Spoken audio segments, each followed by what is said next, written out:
자, 우리는 성경 개론에 대한 성경의 전체적인 흐름에서 중요한 것만 말씀을 나누고 있습니다.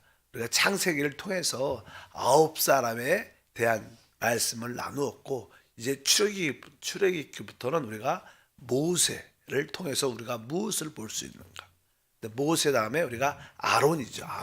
아론을 통해서 제사함과 하나님께 드리는 제물에 대한 그런 것을 볼 수 있다. 그리고 나서 이제 여호수아를 통해서 축복의 땅으로 인도돼서 축복의 가나안 땅에서 7족속을 멸하는, 원수를 멸하는 사건과 그들에게 안식을 가져오는 그런 말씀이 기록되어 있습니다. 이제 시간이 흘러 이제 사사시대가 되는데, 사사시대의 특징은 다른 것이 아니라 바로 하나님 백성들의 타락과 혼란을 가운데 있을 때 그들이 다시 한번 하나님께 부르짖고 회복과 부흥을 체험하는 그런 사사시대에 그렇게 7번 이상 반복되는 450년 기간에 그런 내용들이 기록되어 있습니다. 특별히 오늘은 이제 사사시대가 이제 끝날 쯤에 사실 하나님은 우리 모두를, 특별히 하나님의 백성을 하나님의 제상으로 불러 그들로 하여금 하나님을 섬기게 하셨는데, 이스라엘 백성들이 우상을 섬기고 타락하니까 하나님께서 12지파 중에서 특별히 레위 지파를 선택하시고, 레위 지파 중에서 아론의 가문을 제상 직분으로 택하셨습니다. 그래서 이제 제상 직분을 통해서 하나님을 섬기게 되어 있습니다. 근데 그 제상 직분이 점점점 타락해서 이제 사사시대 뒷부분에 보고 사무엘상에 보게 되면 엘리라는 제사장이 나옵니다. 엘리라는 제사장, 마지막 제사장이죠. 엘리라는 제사장이 나오는데, 이 제사장을 엘리를 통해서 이 제사장의 타락을 볼 수 있습니다. 그래서 하나님은 이제 제사장 시대를 끝내십니다. 끝낼 수밖에 없죠. 타락이 깊어졌기 때문에. 그래서 원래 제사장들은 혈통적으로 그 가문에 이어져서 내려오죠. 그래서 우리 엘리에 대한 타락한 제사장의 모습에 대해서 오늘 말씀을 한번 나누겠습니다. 원래 엘리는 제사장이었고 그 사사시대 끝부분에 사사였다, 이런 표현이 기록되어 있습니다. 예를 들어서 사무엘상 1장 9절에 보니까 그들이 실로에서 먹고 마신 후에 한나가 일어나니 그때 제사장 엘리는, 이렇게 말해요. 제사장 엘리. 그러니까 엘리라는 분은 원래 제사장이었습니다.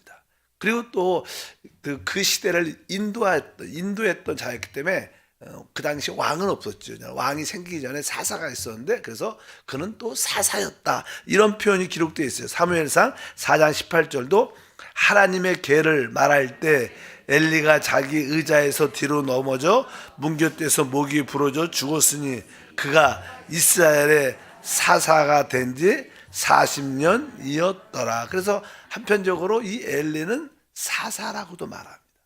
그래서 엘리는 한편적으로 제사장이었고 사사였다고 말씀을 하는데, 그 당시 하나님의 증거계, 언약계가 실로에 있었습니다. 그래서 실로에서 하나님의 언약계를 제사장으로 섬기고 있었는데, 점점점 이제 그 엘리의 자식들이 있었어요. 엘리의 자식들도 결국 뭐예요?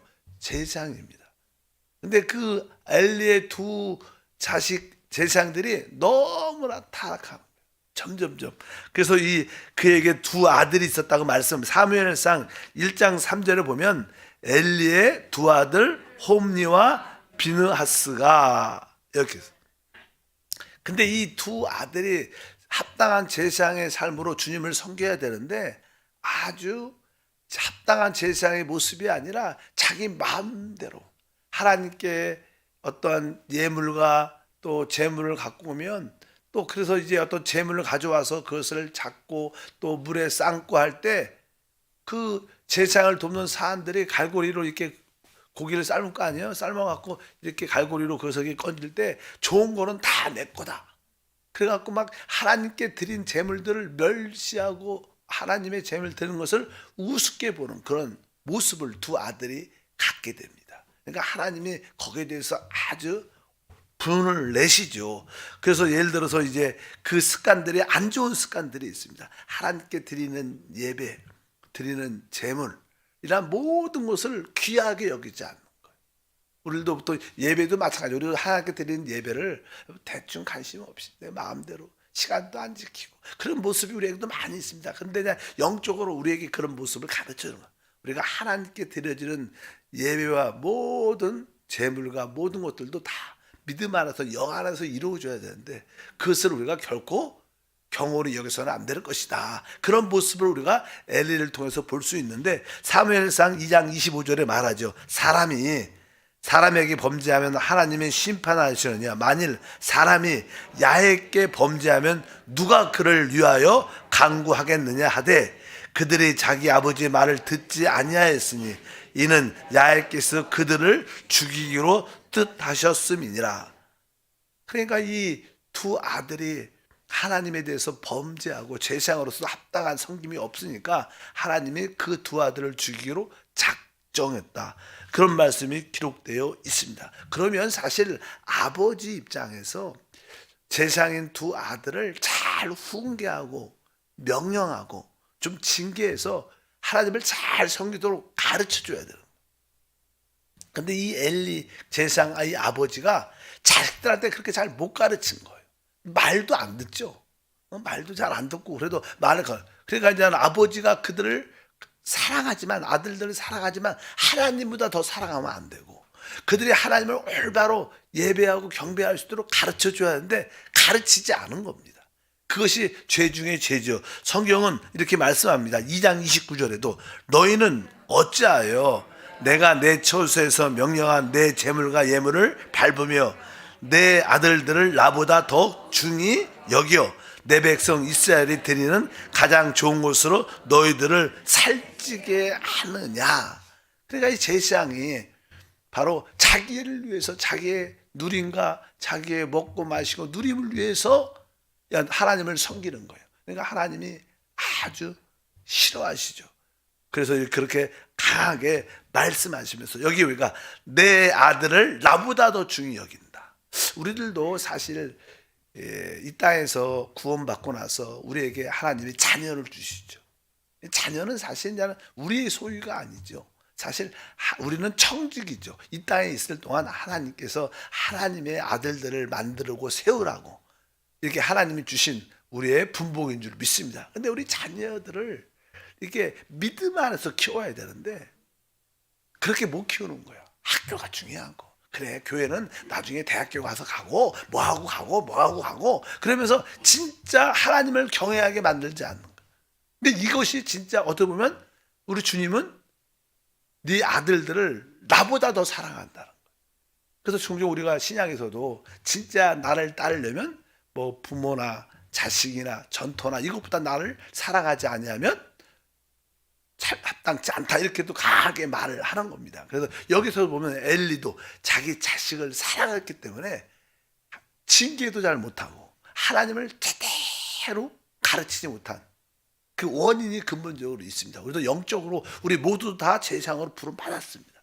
그렇기 때문에 우리들도 우리 영적인 자녀들, 특별히 우리 육신의 자녀들을 진짜 하나님 안에서 하나님을 잘 알고 섬길 수 있도록 제대로 가르쳐야 된다. 이런 것을 우리가 그림으로 하나 볼 수 있는 줄 믿습니다. 3장 13절도 보니까 내가 그의 집을 영원토록 심판하겠다고 그에게 말한 것은 그가 아는 죄악 때문이니 이는 그가 자기의 아들들이 저주를 자청하되 금하지 아니하였음이니라.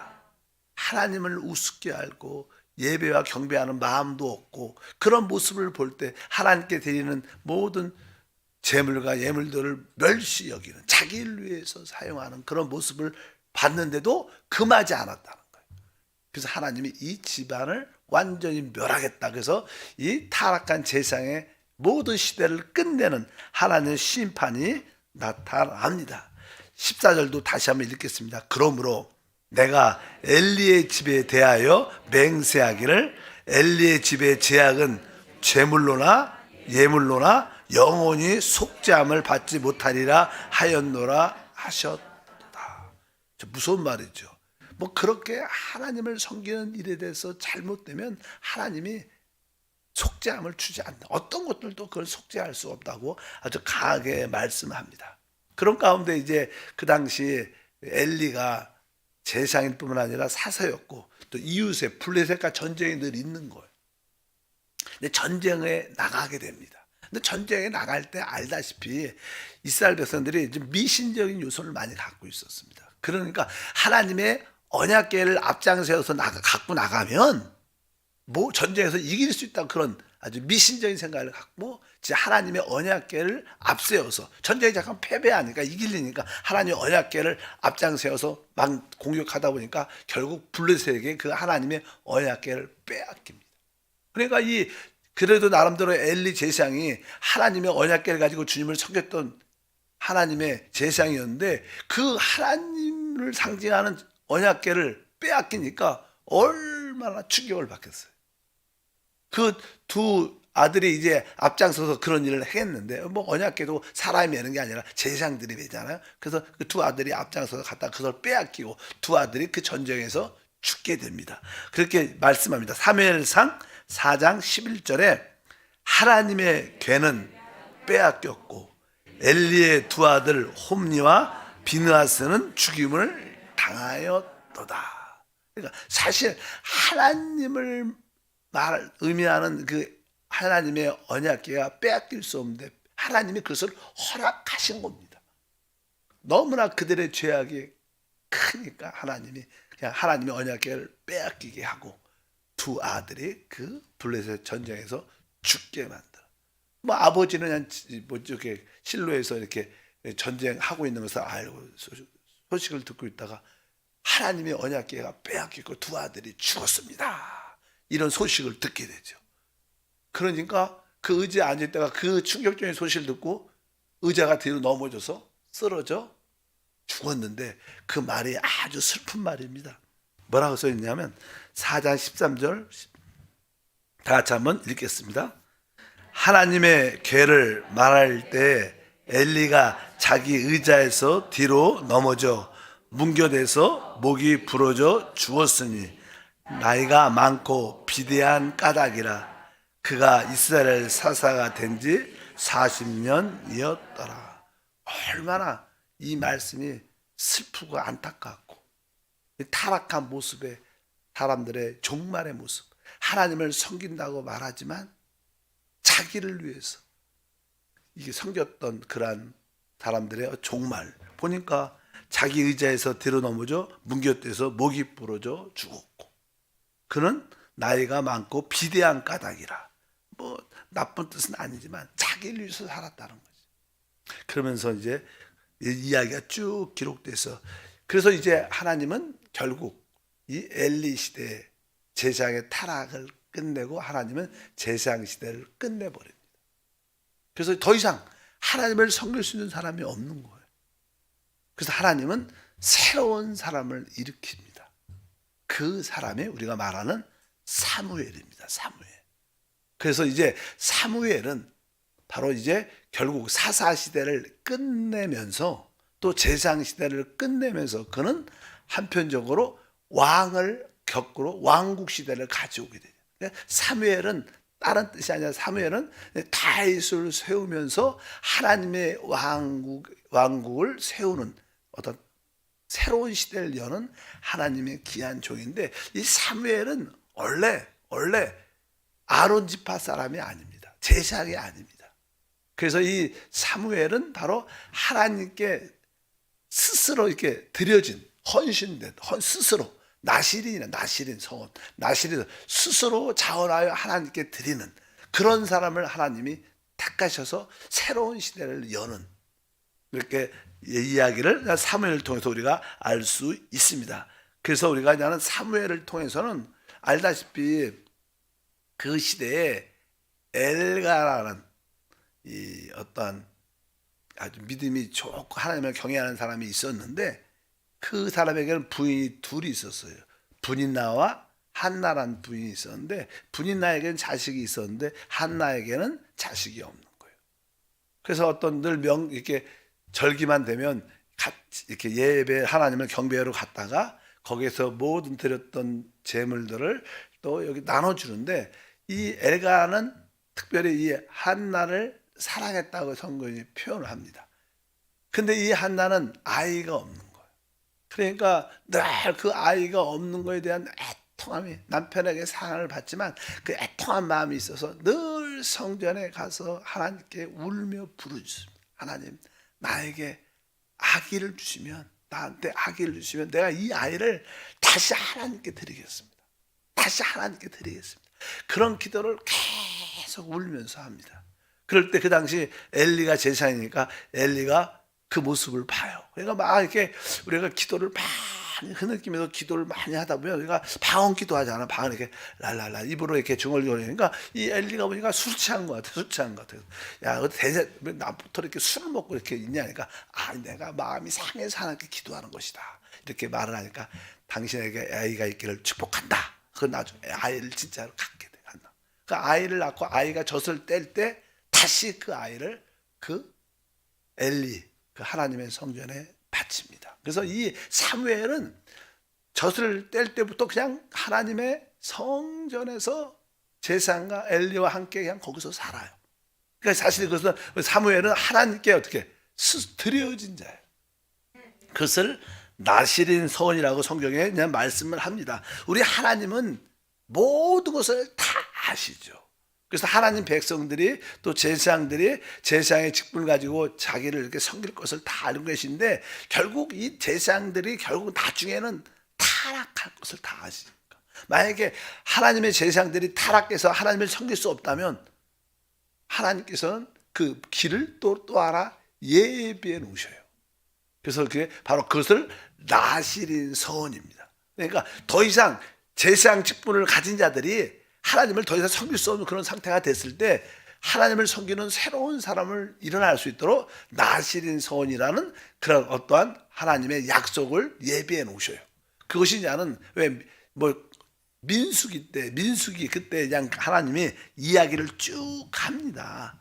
그래서 우리가 뒤에 보면 이제는 자발적으로 드려지는 나실인 서원이 무엇인가를 성경에 기록하는데 민수기 6장에 나옵니다. 6장에 보면 나실인 서원을 미리 하나님이 정해놔요. 만약에 혹시 이런 일이 생기면 나실인 서원을 통해서 나를 섬길 수 있을 것이다. 갖고 나실인 서원에 대한 말씀을 한번 6장이죠. 1절부터 2절 한번 읽어보니까, 야훼께서 모세에게 말씀하여 이르시되 이스라엘 자손에게 전하 그들에게 이르라, 남자나 여자가 특별한 서원 곧 나실의 서원을 하고 자기 몸을 구별하여 야훼께 드리려고 하면, 그래서 이러한 길을 하나님이 이렇게 항상 우리는 이렇게 정문으로 들어와야 되잖아요. 근데 어느 순간에 정문이 딱 막혔어. 그럼 들어올 수가 없는 거예요. 그래서 하나님이 이렇게 뒷문을 이렇게 하나 만들어 놓으셨어요. 그래서 하나님을 섬길 수 있는 뒷문을 하나 만들었는데 그것이 바로 나실인 서원. 그래서 자기 몸을 구별하여 하나님께 기쁘 나는 주님을 위해서 살겠습니다. 이런 고백하는 길을 예배해 놓으셨는데, 또 3절과 4절에 보면 이렇게 말씀합니다. 포도주와, 이런 사람들은 포도주와 독주를 멀리하며 포도주로 된 초나 독주로 된 초를 마시지 말며 포도즙도 마시지 말며 생포도나 건포도도 먹지 말지니 자기 몸을 구별하는 모든 날 동안에 포도나무 솟아는 씨나 껍질이라도 먹지 말지며. 여기 보니까 이제 나실인 서원, 하나님을 위해서 내 자신을 기쁨으로 드리기를 원합니다. 이렇게 헌신하는 자들의 기본적인 자세가 여기 보니까 뭐예요? 포도주나 된 독주, 포도주 나무에 관련된 소산. 이건 뭐 사실 포도주는 우리에게 뭐예요? 기쁨을 주죠. 사람들이 왜 술을 먹어요? 기쁘려고 먹는 거예요. 그러니까 우리 나실인 하나님을 위해서 진짜 헌신하는 사람들은 세상의 기쁨을 가져서는 안 된다. 우리는 오직 주님 안에서의 기쁨을 가져야지 세상에서 기쁨을 갖는 것을 포기를 해야 되는 거예요. 내가 세상에, 대부분 사람들은 다 세상의 기쁨을 누리려고 살죠. 근데 나실인 서원하는 사람들은 세상의 모든 에서 나오는 기쁨과 소망을 내려놓고 하나님으로부터의 기쁨을 얻는 자들. 그러니까 우리가 세상의 기쁨을 끊어야 진짜 나실인의 봉사가 될 수 있다. 그리고 뒤에 보니까 또 나오죠. 6장 5절과 6절 그 선을 하며 구별하는 모든 날 동안은 삭도를 절대로 그의 머리에 대지 말 것이라. 자기 몸을 구별하여 야훼께 드리는 날이 차기까지 그는 거룩한즉 그의 머리털을 길게 자라게 할 것이며 자기 몸을 구별하여 야훼께 드리는 모든 날 동안 시체를 가까이 하지 말 것이요. 여기 보니까 또 두 가지 이야기예요. 일단은 머리에 삭도를 절대로 머리를 깎지 말라는 거예요. 지난번에도 그런 얘기했어요. 이 머리를 여자는 이렇게 머리가 긴 게 아름다움을 의미하지만 남자가 머리가 긴 것은 부끄러움을 상징한다. 그러니까 이게 주님을 위해서 내가 부끄러움을 감수할 수 있어야 된다는 거예요. 뭐 머리를 길게 한다고 해서 칼 대지 않는 것은 뭐 멋있다는 그런 뜻이 아니라 내가 나의 부끄러움을 내가 주님을 위해서 감수하겠다. 그런 의미를 우리가 갖고 있어야 됩니다. 내가 주님의 영광을 위해 주님은 영광이고 나에게는 어떠한 부끄러움도 기쁨으로 받아들이겠다. 이것이 사실 십자가를 지는 거죠. 십자가. 그런 모습을 갖고 있다가 뒤에 보니까 야훼께 드리는 모든 날 동안은 시체를 가까이 하지 말라. 시체는 사실은 죽음을 위한 영적인 사망. 그러니까 죽음에 관련된 우리 하나님은 생명이십니다. 그러니까 죽음에 관련된 그런 것들과 우리가 가까이 해서 안 됩니다. 그러니까 우리가 참된 주님을 섬기려면 기본적인 이런 태도, 늘 교회 안에도 보면 사람들이 늘 부정적인 이야기하고 세상적 이야기하는 사람들, 이런 사람들은 영적인 죽음을 가지고 있는 거예요. 이런 사람들과 교제하지 말라는 거예요. 그건 분명히 알아야 돼요. 그러니까 교회 안에서도 항상 모든 것은 이렇게 나쁜 것이 좋은 것을 점점 삼켜버리는 것처럼 우리 주변에 부정적이고 비판적이고 파괴적인 안 좋은 이런 이야기, 시기하고 질투 그런 사람들과 모이지. 왜? 그들은 영적으로 죽어 있기 때문에 시체를 가까이 하지 말라. 이런 뜻, 그런 뜻입니다. 어쩐지 우리는 긍정적이고 창조적인 그런 삶을 살아야 될 줄 믿습니다. 7절과 8절에 한 가지 더 있어. 읽어보니까 그의 부모 형제 자매가 죽을 때라도 그로 말미암아 몸을 더럽히지 말 것은 이렇게 말하니까. 그러니까 이 가족이 혹시 부모나 가족이 죽어도 가지 말라는 거예요. 이것은 무슨 뜻입니까? 이것은 사실 우리가 하나님을 섬길 때 우리에게 가장 문제 중에 하나는 인간적인 애정이에요. 애정이 이게 섞이게 되면 결국 영적인 일을 무너지게 되었어요. 인간적인 애정을 가지면 좀 더 잘해줄 수밖에 없고 조금 잘못돼도 품을 수밖에 없고 덮어줄 수밖에 없으면 결국 그런 문제가 생기니까 결국 우리가 나시린 서원을 할 때는 여기 몇 가지 세상적인 즐거움을 버려야 되고 여러분들이 그 다음에 하나님의 영광을 위해서 나의 부끄러움을 기쁨으로 받아들여야 되고 그 다음에 영적으로 죽어있는 사람과 가까이 하지 말고 또 가족, 인간적인 애정에 관련되면 안 된다. 그래서 가족이 부모가 죽어도 가지 마. 나시 하나님을 위해서 구별돼서 드린 사람이니까 확실한 그런 태도를 갖고 있어야 된다. 이것이 진짜 하나님을 위해서 헌신한 사람의 의미다. 그래서 우리 모두는 다 한편적으로 나신으로 하나님께 섬긴 자가 된 줄 믿습니다. 이렇게 이제 사무엘은 나시린 서원을 통해서 하나님께 들어온 자가 돼요. 그래서 이런 사람들이 이제 혼란과 모든 어려움, 타락의 사사시대를 끝내죠.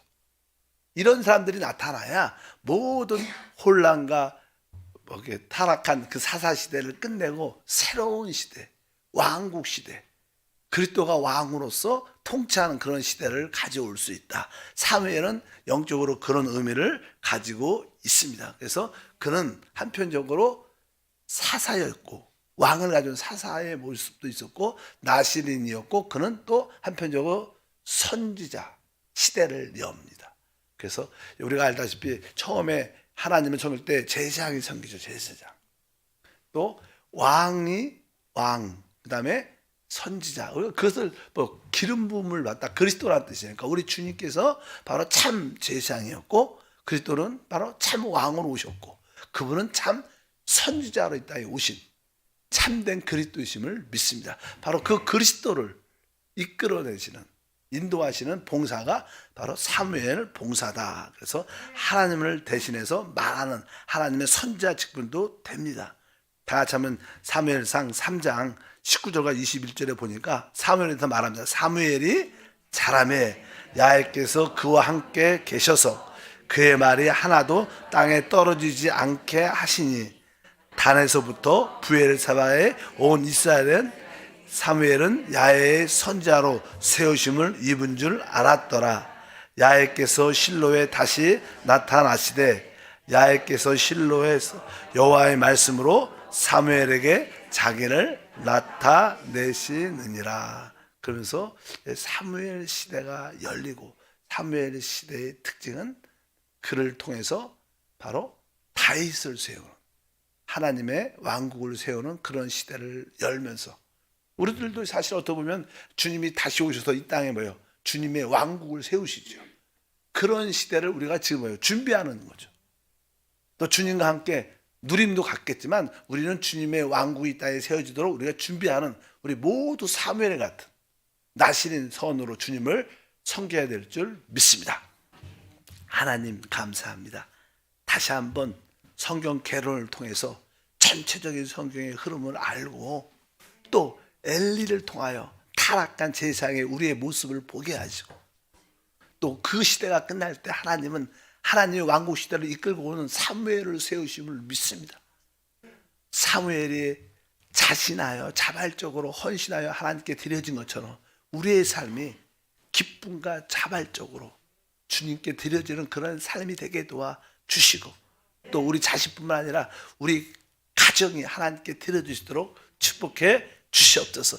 주 예수 이름으로 기도합나이다. 아멘. 하늘에 계신 우리 아버지여, 이름이 거룩히 여김을 받으시오며 나라가 임하시오며 뜻이 하늘에서 이루어진 것 같이 땅에서도 이루어지리다. 오늘 우리에게 일용할 양식을 주시옵고 우리가 우리에게 죄 지은 자를 사하여 준 것 같이 우리 죄를 사하여 주시옵고 우리를 시험에 들게 하지 마시옵고 다만 악에서 구하시옵소서. 나라와 권세와 영광이 아버지께 영원히 싸움나이다. 아멘.